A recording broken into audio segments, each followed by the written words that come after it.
This parsha tells us about the heroic act of Moshe.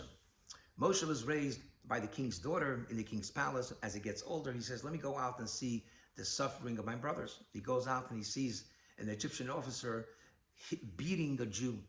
Moshe looks here and there. He strikes down the Egyptian officer and buries him in the sand.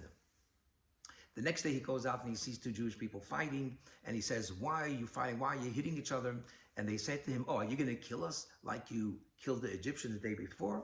And the Torah says Moshe was scared, and he says, okay, now this fact that I killed Egyptians is known, and Paro is going to kill me.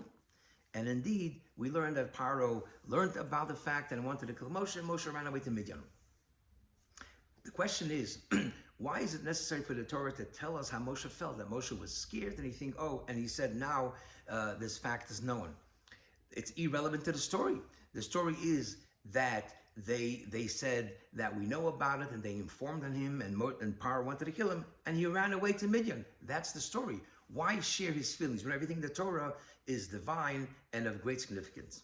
The Rebbe answers, the Torah is teaching us a tremendous lesson in bitachon, in having trust in Hashem. You see, the verse says in the Psalms, that if one trusts in God, kindness will surround you.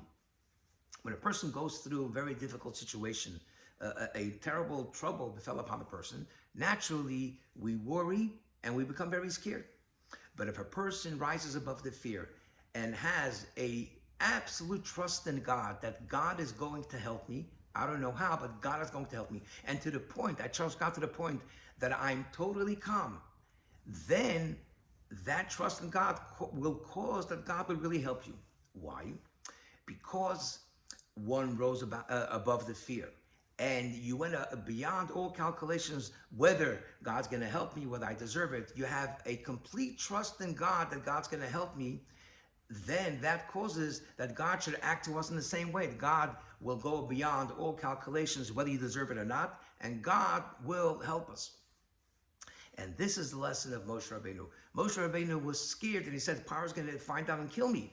But if Moshe would have trust in God and say, I know I did the right thing, I protected the Jew, and God is going to help me and save me, so then everything would turn out right. Paro would never find out, Moshe would not have to run away.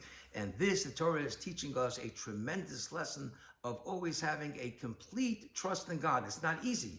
It's an inner feeling to be calm and know that God's going to help us. Have a very good Shabbos.